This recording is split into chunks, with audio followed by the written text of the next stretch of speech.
like fucking what? I don't know, you know. Yeah, I think we got it. No, I think that's cool. It looks like you've just had a complete transformation. Yeah, we've got makeup. We've done them hair and makeup. Yeah, yeah. Can you tell? You look great. Thanks, man. You too. All right. Yeah. Why don't we interview each other? Cool. We have to sit more like this. Oh, but if smoke and mirrors. If I sit upright, you don't get. I look too small. Yeah, look. I could also sit. That's not a good frame though. Right. I've got to go like that, but then it looks like Tom, really bad. Yeah, go on. You're recording your new record. Yeah, cutting a record. How's that going? It's gone really well, actually. Great. Swimmingly. Tell us all about it. We do you know what? I will. I'll tell you all about it. The floor is yours. We've decided to mix things up this time. Oh yeah. Yeah, we've been at the old studio for a little while now. Yep. Over in Armley. Yep. Greenmount. Good lad. This is the name of the place. Yeah. How long were we there for? I think 10 years as the collective that is Slowride in all of its many different forms. Yep. And we thought, you know what, let's just fucking go for a change of scenery. Just for the beans. Yeah. So old Phil. Can't say that, can you? Phil. Is that the edit? Yeah. All right. Yeah. We'll keep it in. So Phil decided let's go here. So we came to Home Fire Studios in just outside Harrogate. And we're here now. We're here now. This is one of their many live rooms. So what's the track like? Well, it's out. It's out now, so they already know. When I first heard it, I thought it sounded like Jamiroquai. Right. Which I think is amazing. Considering the other two don't sound at all like Jamiroquai. Right. I thought it was a really interesting direction to go in. How would you summarise it in feel? It's upbeat, but at the same time, it's pretty chilled. Oh, yeah. It's not like a full-on like dance tune. What are you doing on the drums? Keeping it simple. Keeping it real. Keeping it in the pocket, 2 and 4 all the way. Keeping it real and simple. Busting out maybe a little extra kick here in the chorus, but that's about it. Not too much flash. Don't need to. Don't need to. No, play what's right for the song, pal. Just what it needs. It's all I ever needed.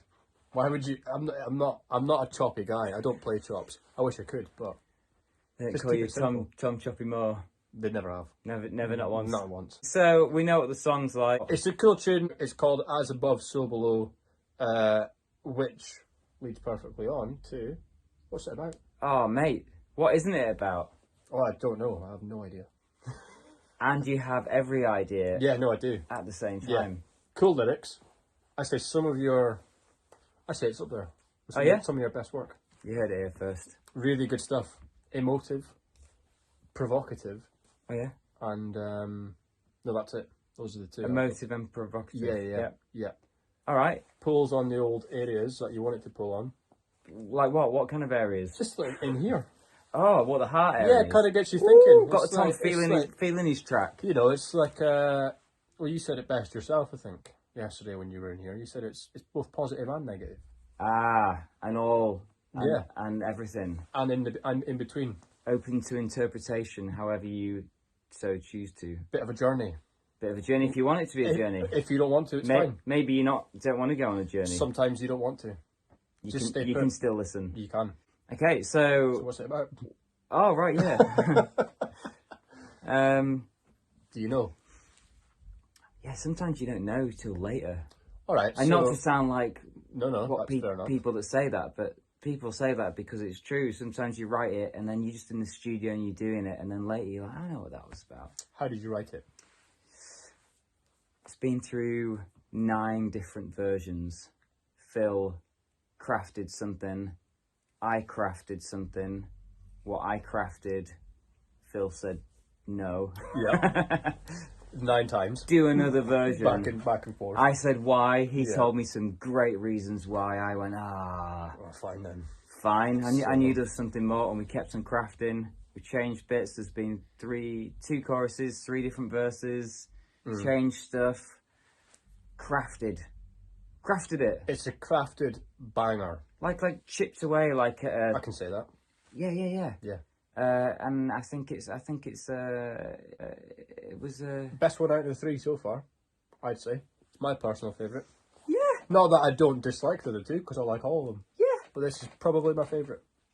Yeah, I think so. I think we're starting to really pull into that that sonic direction that is like Slowride. It's finding a place. Exactly that. Like, I think they're all sitting well together because they're a bit dark and a bit light. Yeah. And that's kind of what the new song's about, is that everything is both of those things. And everything in between. And everything in between. Yep. So when you kind of just sort of know that, you kind of have a sense of relief about living a bit more, because you're just like, it is what it is. It is what it is. Before you ever think about what you think about it, whatever it is always just what it is. That's quite existential. Very existential. The whole song is. That's where there you go. But if you don't want it to be, you just go, yeah.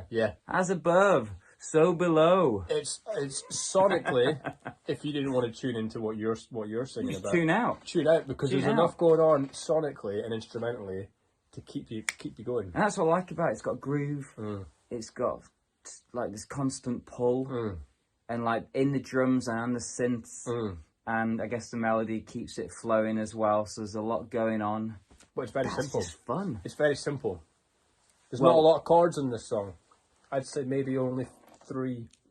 Yeah, maybe. That's probably about it. Maybe. So we've covered what it sounds like, the lyrics. Yeah.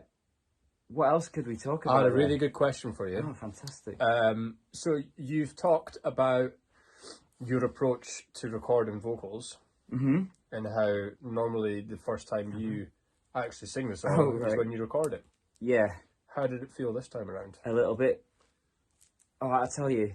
I always know it's going to be fine, because I wouldn't show up if I was slightly unsure. You're always prepared up here, even though surprisingly, if you haven't sang it out loud the way it's going to be heard. Yeah. You're still prepped up. Oh, it's all up there.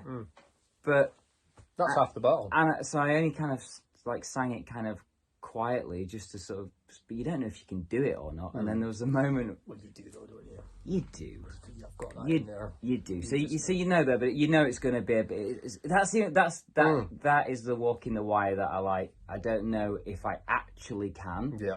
And if I can't, that's going to be a really embarrassing thing in the studio. I haven't failed yet though. No. But my point is, I think that's why I like to do it, is because if I came into the studio and I physically couldn't sing the chorus, then that's a bad day at the studio. So I have to make it work. Yeah. So that's what's really exciting about it. And then when I did it, I couldn't quite do it, and I was like, oh no. Then I pulled it out. And how did you find? I found it working with George and John. Lovely dudes. Well, they're working away right now. They're still going. They're doing a cut right now. Yeah. So they are. They're just in there, working hard away. There he is. That's your boy. That's the lads. So what about you on the old drums? In and out? In and out. Yeah. Bish bash bosh. Simple. Yeah. Which is good. It's good for me because we had an interesting conversation. Like, it wasn't really an in-depth conversation, but it was more of like a passing comment from one of the guys who have worked with obviously countless drummers over their many years being here. Are you about to set up one of your praises? Is that what's happening right now? I'm not going to praise myself. Sounds like you are. No. In a great way. Like, please do it. I'm not going to do that. I was going to praise my approach. A nice slave. Go on. My approach to laying down these beats, in that a lot of drummers can be quite precious about what they put down. Yeah. And being told to try something different by a producer or an engineer. Yep. I wasn't like that. No, it's quite in the position that I'm in. Tom Moore, everybody. Thanks for coming. If you don't know it, he'll tell you. That's me. It's not arrogance, it's just the truth. That's all it is.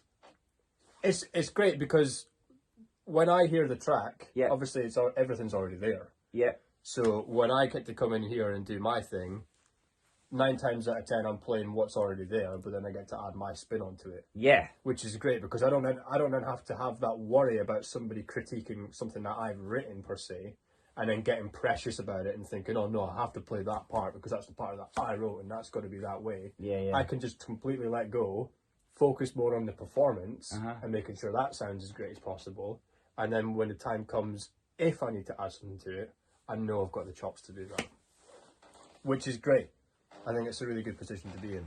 That's why I think the 3 sessions that we've done with these tracks have all gone pretty seamlessly from a rhythmic perspective, and everything else.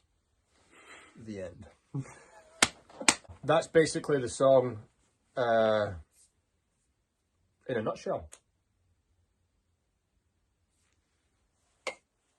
Cheers. Oh, this is their beer as well. Homefire's beer. It's good. It doesn't sound very convincing. It is good. Will you try to do one of those things where they, you know, when you do it, I've seen you do it in your videos. Yeah, the classic. Yeah, but the camera's on the other side, is it? No, it's right there. Yeah, I think I went to the other side. Yeah. So Was that what you were going for with the Yeah. beer can? Yeah. Yeah. I didn't. You try it. I'm not a fan of You those. wouldn't do that. No. Let's do. Just cut it. Let's do one last question. Did I ask you? Do you what do we? Let's finish. Let's find another little bit. There you go. Fucking hell. Yeah. All right. Okay. Well, we've talked about. What's next for Slowride? Oh, fucking yeah, cool. Nice one. Just came to me. Well, we've got more bangers in the tank. Oh, we do. Yeah. Yeah, they're in process. Yeah, they're currently getting churned out. Yep. They're in the machine. I really like the way It's doing its thing. if I could share. Please do. This is a sharing. This is a safe space. You talked about your amazing abilities in the studio. Thanks. To just be great. Just to do it. And that was great. Yeah. So I want to share one of those moments. Oh, you're going to talk about how amazing you are now. Nah, just Don't like be afraid to. Or are you going to talk about me again? well, essentially, like I like the way the band flows. Yeah. Right. So you got Phil who churns out these demos.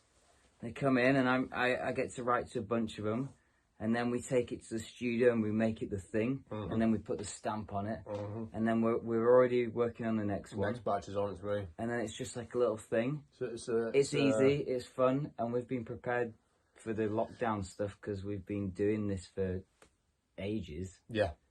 And it's a good little groove. It's a good system. It's a strong system. It's very effortless and easy. Do you know, it should be. Not always. But that's the thing. Sometimes friction is good. Yeah. Because- But me and Phil will have friction with talking through it, and like I've had to. So this chorus that's in the tune, the big kind of soul type bit. He was like, I'd done that. I was like, yeah, that's a bit. That's a I was like, that's that. hot yogurt ball. That pops, Yeah. right? And he calls me the next day and says, yeah, so that bit and the other bit, I'm thinking just scrap it, right? And he goes, no, hear me out. And I was just like, I'm not precious. I'm happy to scrap anything. But that bit, I was particularly like, Yeah. that's it. And he said, no, scrap it and da-da-da-da-da. So I did. I always try his idea begrudgingly. And then if it's not right, I'll fight my cause and we'll get head, you know, we've had some, Yeah. almost gets nearly personal. Some scrapes. And when we know it gets personal, we both back out and we go, it's just music, and we just work Yeah. it. But we definitely have that friction, and I think because we have that rest of it. So, Yeah. So I think the friction is really good sometimes. Keep it where it needs to be. Yeah, and same with the studio, moving studios and stuff. It's just like changing vibe and place keeps it moving. And It definitely, yeah, I think so. and even like band members and stuff like that, we don't want to change ours, but like we've evolved from other bands to find what works. This is, And then you go, oh, this is easy. This is how you do it.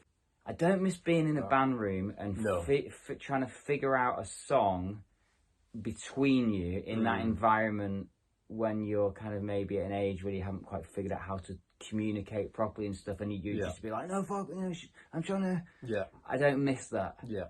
But I don't know if I could do that as an adult and try and write a song like that anymore. I think with these, particularly with the style of music that this band is, it would be very difficult to jam a song out like this.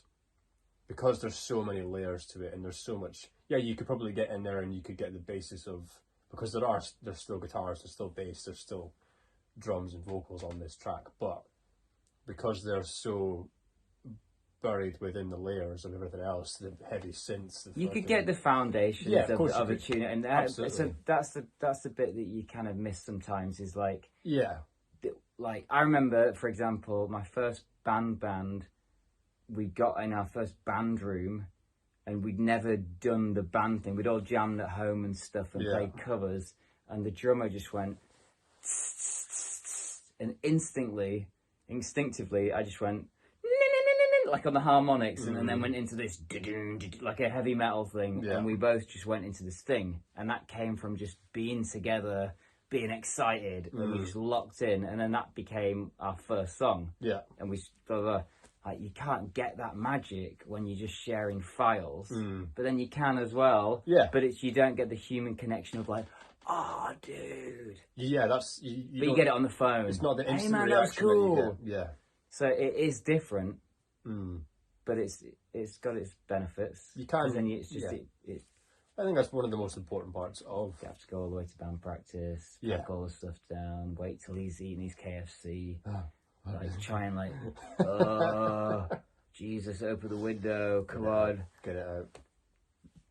It's the new age, though, isn't it? Like that becoming, especially in this last year, how we've all, certainly within the three of us, either individually or within what this is, have been working on songs in the not the conventional manner that, well, obviously it is for us guys, like because we've always written tunes.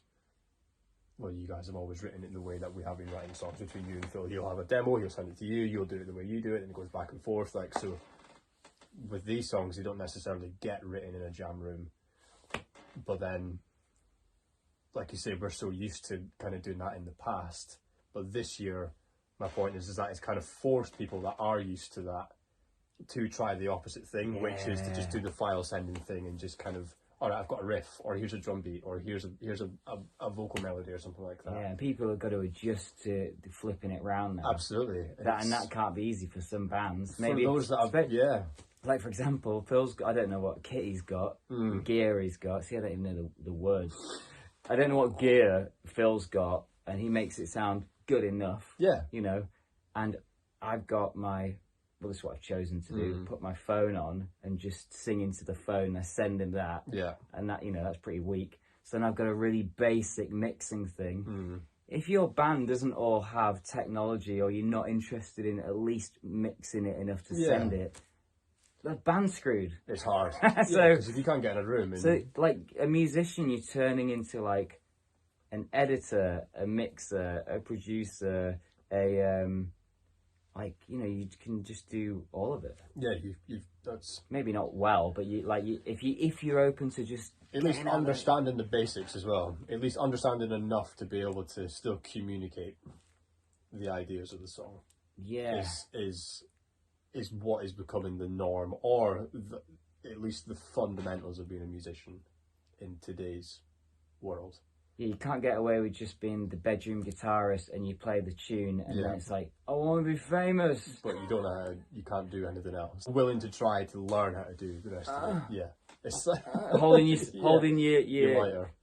No, I was going to say like your record. Oh, that, that you haven't got printed out yet. Yeah. It's just a thought. It's just here and that's it. Nobody can see you. Yeah, come on. Nobody's coming. Just try a little bit harder. That's it. Just a smidge. Nobody's asking you to be able to do it all. Just do a little bit more.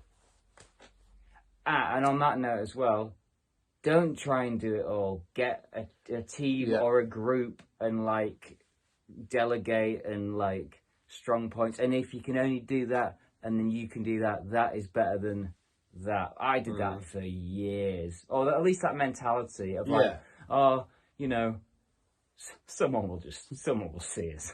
I mean, come on.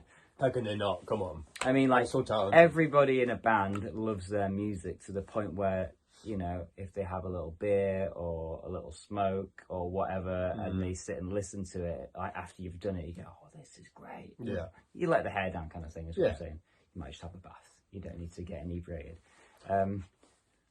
And I think every person thinks on some level that someone will just kind of come in and go, oh, wow, that is amazing. That's the dream. I'll make you a star. Yeah, that's the dream. And that can happen. It has. But it's not very realistic. No. Which is what's always interested me, though, because it seems you need like... both. You need the belief and then the action. Yeah. And without the action, you may or may not do it for a living and enjoy it and experience it. Very unlikely. But if you just get up off your ass... Just fucking do it. This is turning into a motivational video now. Well, maybe this segment will be that. The motivational part of being a musician in 2021. Right, so let's summarise it. Yeah. Get up off your ass. Just do it, yeah? JFDI. Just can do it, yeah. JFDI. Get up off your ass and do what you can. Yeah. Do everything you can. Just, what was the thing that, what Bowie used to say? He said something about, that point, you know, when you step out, you know, either in the sea or something like that, and you're at the point where your feet are they just scrape the bottom, and it's a little bit uncomfortable. You're not quite as steady as you were when you're in shallower waters. Right. You go a little bit further out, your feet are just a little bit off the bottom, and things start to get a little bit... I think, sorry, just to pause in the analogy, Yeah. Are they just off the bottom because the water is lifting you? because it's getting deeper. So obviously... But why would your feet be off the bottom? Surely you remain on the bottom and the water's rising. Well, I mean, no, it's just not worked. Now you've... No, but isn't that right? No, my analogy's gone out the window. No, but also, on your point, because I'm quite light, Yeah. when I'm going deeper into water, Yeah. I am both on the bottom with the water coming up, but also it does lift me a little. So that's why I initially thought you meant, and I thought, but for a heavier person, that wouldn't be so. The point is, when you're just outside your comfort zone, Got you. that's where the magic happens. Right. Yeah. Right. If I knew exactly what his analogy was, it would have made more sense. What magic is happening out there at sea? Don't know. If you could ask him, I'm sure you probably would. I mean... Either that or I've butchered his analogy. It's probably more likely to be that. I think I might have to disagree with Bowie's analogy. I was quoting. That was a quote. Because sometimes when I've been out there, just from personal experience, when I'm out there at that point, that said point... Always out in the sea. It's actually quite... There's not a lot of good happening. Maybe that is his point. Or not. But the point being is that they're pushing your comfort zone. Exactly. Yeah. In the summary, is just push it. Just go a little bit further. Even if it's just one extra step. Yeah, right. Okay. You know? Yeah, one extra step outside your comfort zone. If you're just happy laying down a 4/4 groove on the drums, but you've never ventured into something that's a little bit, not like fucking jazz fusion or something like that, but something that's just a little bit more past your breaking point. What's been an example in your life of late? What, trying something that stretches you, pushes you out of your comfort zone? Good question. I don't think I've done much in the last year. That's really tested me, and I'm sure a lot of people could probably relate to that. Yeah, that's a good point. Yeah, I don't think. Can you give us an example from your past where you've used this what you're preaching? Because it's great. Moving to London. Right. When I was 18. Yeah, okay. Went to university. Yeah, that was well out of music university, which was full of fucking badass musicians. Yeah. And trying to compete with them. Some of the best of the best. Absolutely. And being taught by some of the world's best as well. That really threw me for a while. Especially in the first few months where you're trying to figure out where you are and you're trying to figure out, right, who's got it figured out, who knows what they're doing, where do I fit in all this great fucking sea of...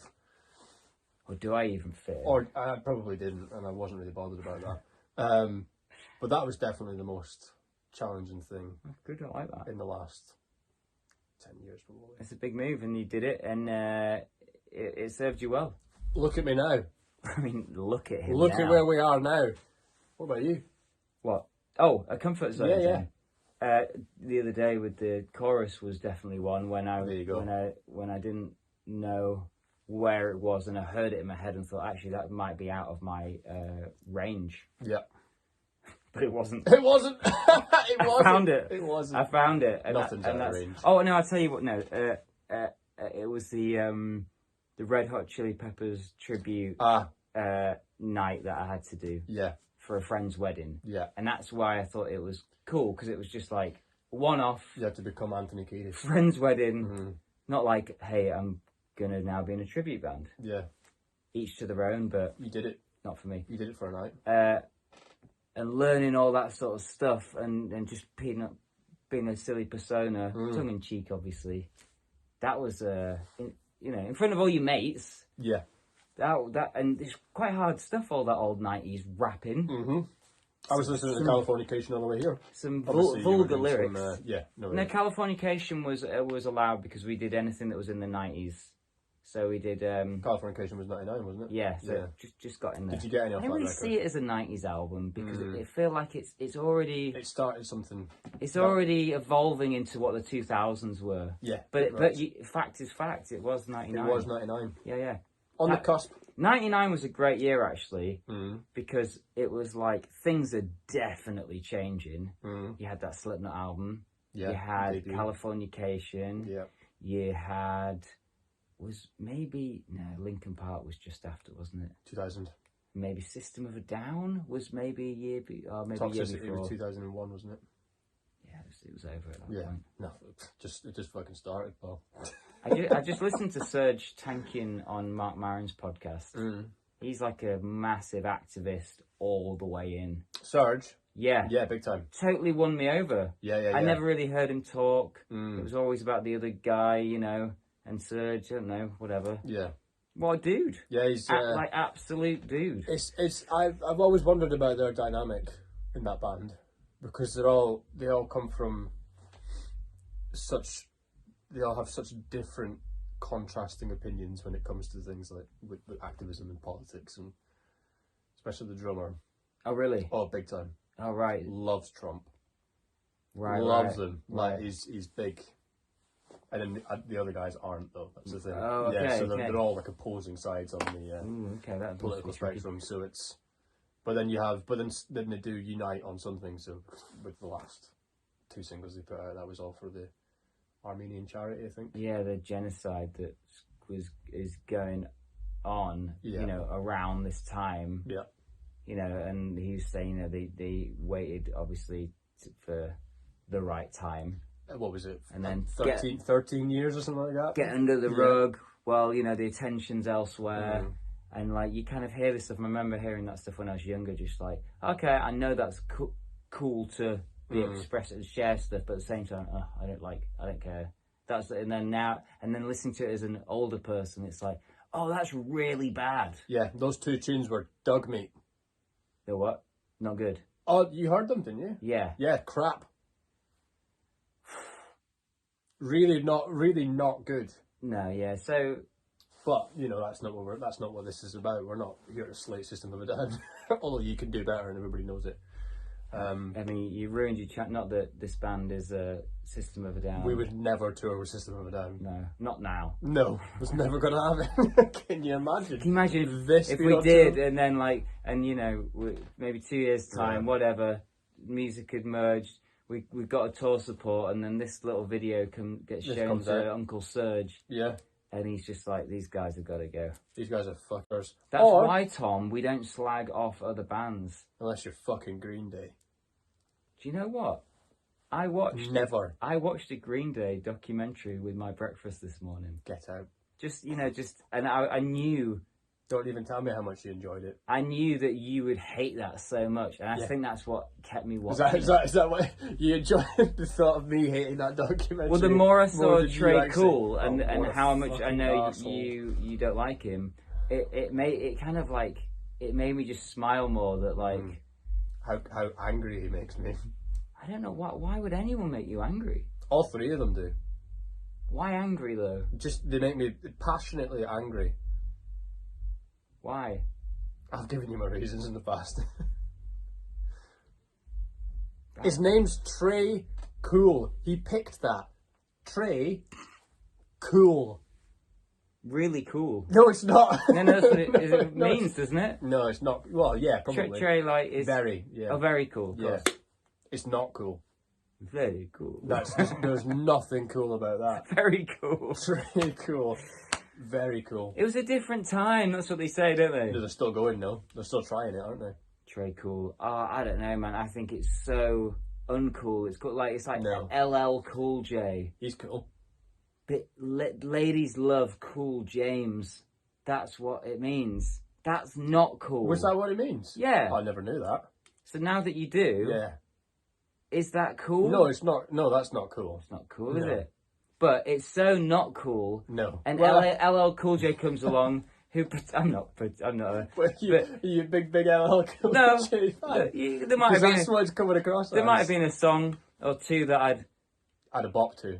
I would have sat in that groove. Cheeky nod. But LL Cool J is It's not cool. It's not cool. Yeah, but you're saying that it's so not Trey cool Cool's that the it is same. cool. Trey Cool's the same. It's not cool. Nah, but not even. they were like a bubblegum pop band, punky pop band. So it's kind of the worst. The best, man. The absolute worst. I mean, I haven't listened to them for years, but like, they were great. They were really good. You'll never sell me on them ever. No, not ever. No, I just like making you angry. And it was bad enough the last time we were doing a session where Mr. Phil Jones in there decided it would be a really good idea if throughout the day he would just text me pictures of Trey Cool. Oh yeah. So Tom doesn't like Trey Cool. Not even a little bit. Kings of Leon new album. Yeah. How is it? I really like it. I really like it. You happy? Drastically is not the word, but it's different. It's still quintessentially Kings of Leon because this is their 8th record, so they've got their sound by now. You'd hope so. They do. Quite toned down from the early days. Very mellow. Very mellow. They don't want to be head rocking. They don't even call it moshing or rock. It's head rocking now. It's just like they're not those guys anymore. They got kids. They're happy married. and. How are they doing in themselves? Are they all right? They seem from interviews that I watched. This was the first record where all 4 of them unanimously agreed on the direction. Wow, good. Yeah. Well, good on them. Took 8 records to get to that point. Wow. Because normally there's always a bit of I think I want to kind of push a bit more of the rocky thing, and you got the other guys that are like so you know how that go a bit more pop with so that conversation went like this. Like one of them probably said, I was thinking we're gonna have to go out and tour this and do the whole thing. We're in our 40s now. Like if we make the music a little bit middle of the road, where it's more like that, it's gonna be a lot easier. That's what happens, isn't it? And then they all went, that, and then they created just an album that sounded like that. It's good.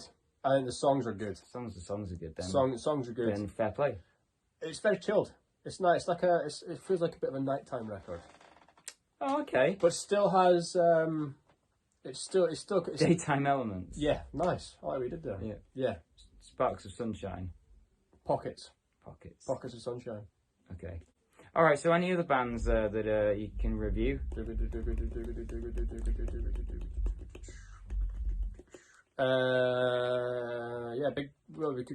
could go down the Dave Grohl route if you want to. Don't know if you listened to it. What's that? Album number 10 by the Foo Fighters. How was it for you? Not their greatest. Okay. Wasting Light's their best record, I still think. Okay. But different enough for me to enjoy it. I remember having a conversation with my brothers where I said, 70s disco grooves. Yeah, I'm so glad they didn't phone this one in. They didn't what? Phone it in. What does that mean? Like just go in and just do what everybody would expect them to do. Just do another Foo Fighters record. Oh, like another. See, I mean, I get pretty outdated quick, but like another the Pretender, songs like those big monsters. Just your. God, they've written some massive songs. Typical rock songs. Just going in and doing another, just a mediocre. Because they've done everything. Yeah, they have. They really I mean, they haven't. Like they could go like heavy. But they have done.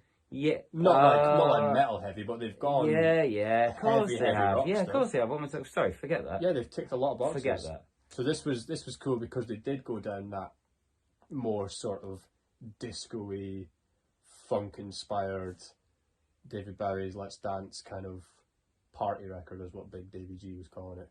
And it's got still has your classic Foo Fighters elements, right? Because it always will. It's coming from the man himself. He's not going to change that. No. But there's some fucking hot grooves on that. All right. Really good. Nice. Taylor is in his element. Oh, absolutely. Some of the drums on it are, some of his finest, I'd say. Yeah, they as soon as they came out of the gate, it was established that they knew exactly what they're doing and they could make many different types of music. They've done it all. And they will have longevity if they keep it together. They don't go anywhere anytime soon. No, they're I'd say like they're in that kind of like now, like, I don't know why I'm saying Eagles, but one of those really well established rock, like they've got nothing left to prove. Yeah. They don't need to prove anything. They've done everything they needed to do. Not that they need to do it. The guy was in fucking Nirvana, so like he personally doesn't need to prove anything. But the fact that he managed to completely swap instruments and do it just as successfully, is mind-boggling. The guy's a drummer. Yeah, so he's like the drummer in Nirvana, and like when that ended, like everybody would have just assumed that guy would have been a drummer in another band. Yeah, or and just faded. Yeah, or faded. That's it. Oh, I remember that drummer from Nirvana. Yeah, like, he was good. Yeah. What happened to him? Yeah. Look him up on Google. Like, he played in this band, played in that. Did a little something with him. Or joined another band and became another drummer in another band. In a great band. Yeah. You know, if he got lucky. But no, he didn't. He made a record and became a frontman. Yeah. And pulled it off. Yeah. Big time. And then wrote some of the biggest rock songs of all time. Yeah, that's pretty massive. Mm-hmm. And then now you see him doing all these interviews and being a bit more silly, and like even that is another like element to him. He's like now just like he's not hiding behind any rock star stuff. He's just. I'm sure he plays up to it. But he's confident in his persona. He's confident in what he's trying to convey. Big Davey G rockstar. What do you think is going to happen to rock now? Like, I know you don't like Green Day, but say Green Day... They're not a rock band, mate. Green Day, crap band. Foo Fighters, Coldplay, Kings of Leon, they're, like, I'm not saying Coldplay are rock, but, like, those kinds of bands that are monsters. The big boys. Do you reckon we're still going to get those filtering through? Or do you think that whole thing will just... Well, Gene Simmons is convinced that it's dead. And that it's done. What, rock? Rock. Yeah, he's convinced it's gone. But then Tony Iommi disagrees completely. He says it's always going to be there. And I would lean more towards the latter than Big Gene. Do you know what I like with this is bands that are kind of like maybe doing other genres of music and then threading in a bit of rock and doing it well and mixing it amongst their stuff and doing something different with it. Yeah.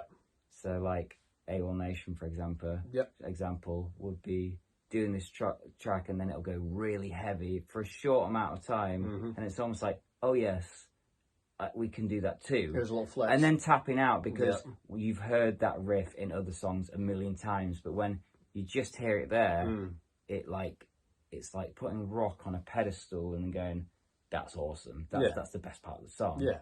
And we're coming back here and we're going to go somewhere else. I think I need that at this point because unless you're an amazing rock band, I've heard it all now, like everybody else. And I think that's why people think it's dead. Because Phil showed me a punk band, like he was like, oh, I really like this punk band. I'm not going to mention their name. But why not? You can. I'm not about that. You don't need to. You're not like me, just calling folk out. And it could have been a million bands I've heard. And there was nothing new. It was okay. But I don't want that anymore. Yeah. I want the best of the best or something different and interesting. That's where I stand on it. I don't know if you'll ever get something that's fresh from start to finish. What's the last bit of fresh you heard? From start to finish, in terms of a song, so a 3-4 minute song where from the first note to the last note, everything in it was something I'd never heard before. Well, that's never going to happen. It never has happened. It's never going to happen again, for sure, but you were getting a lot of it, especially probably in the 90s and the early 90s when things were, you know, things like fucking nu metal and like when grunge was really kind of popping off and things. When that stuff was... But now I don't think that's ever going to happen again. Because it has all been done, and I do agree that especially in metal and things like that, it's you are hearing so much, like you said, so much shit that's just been. You've got your conventional fucking layout of a song where you've got your riff, your verse, your chorus, your verse, your chorus, your breakdown, and then you've got a solo and your chorus and you're done. Yeah. Like, which I don't. 9 times out of 10, you're always going to have that because structures of songs aren't going to change. Well, popular songs anyway. Yeah, of that's course. kind of you're going to go that pop way. rock songs, metal songs, that kind of thing. Yeah. Indie songs are kind of always going to fall under that. Yeah. Typical structure. Yeah. So it's like you say. I think it's now about finding parts within that. So, for example, there was a song that I heard the other day by a band called Beartooth. Oh yeah. And I like them. Yeah. But it's all generic rock, hard rock stuff. Okay. You've heard it a million times. It's nothing special at all. But they're really good at it. Really good at it. Yeah, it ticks the boxes. If you want to listen to some heavy hard rock stuff, that's fine. Boom, there you go. But the song I listened to, I put it on. I was like, yeah, okay, cool. I've heard that verse a billion times. I've heard that chorus a billion times. Even by them, they'd written that exact song before. Yeah. But when they get to the bridge or the breakdown or whatever it is, yeah. I was like, right, okay, what are you going to do here? Because this is your moment. It's the part of the song that's supposed to be different from everything else. So I said, right, well, what's going to happen here? What you got for me? Yeah. As a listener.